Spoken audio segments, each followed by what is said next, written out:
جب حضرت آدم علیہ السلام بہشت سے زمین پر تشریف لائے تو بارگاہ الہی میں عرض کیا کہ خدایا، میں یہاں نہ تو ملائکہ کی تسبیح و تکبیر سن سکتا ہوں اور نہ کوئی عبادت گاہ دیکھتا ہوں، جیسا کہ آسمان میں بیت المعمور دیکھتا تھا جس کے ارد گرد ملائکہ طواف کرتے تھے۔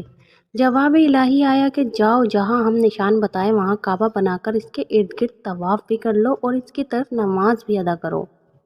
حضرت جبرائیل علیہ السلام ان کی رہبری کے لیے ان کے ساتھ چل پڑے اور انہیں وہاں لائے جہاں سے زمین بنی تھی، یعنی جس جگہ پر جھاگ پیدا ہوا تھا، اور پھر وہی جھاگ پھیل کر پوری زمین بنی۔ حضرت جبرائیل علیہ السلام نے اپنا پر مار کر 7ویں زمین تک بنیاد ڈال دی، جس کو ملائکہ نے 5 پہاڑوں کے پتھروں سے بھرا کوہ لبنان، کوہ طور، کوہ جودی اور ہیرا اور طور بنا۔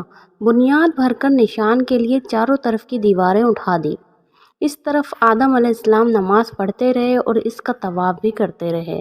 طوفان نوح تک کعبہ اسی حالت میں رہا۔ اس وقت وہ عمارت تو آسمان پر اٹھا لی گئی اور یہ کعبے کی جگہ اونچے ٹیلے کی طرح رہ گئی، مگر لوگ پھر بھی برکت کے لیے یہاں آتے تھے اور آ کر دعائیں مانگتے تھے۔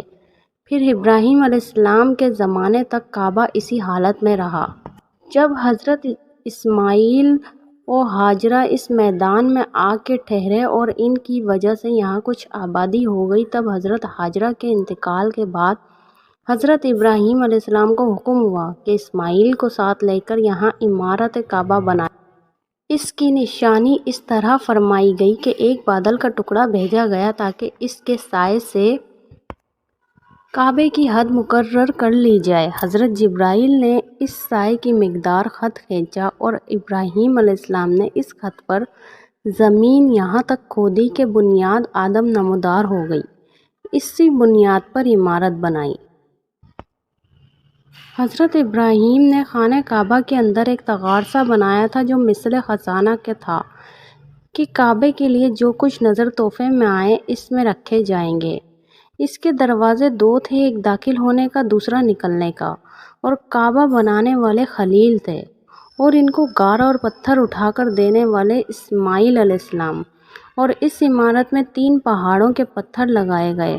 ابراہیم علیہ السلام سے پہلے کسی نے یہاں عمارت نہ بنائی گئی تھی، مگر آپ کے بعد کئی دفعہ اس کی تعمیر و مرمت ہوئی اور اس میں حالات کی وجہ سے کچھ تبدیلیاں بھی ہوئیں۔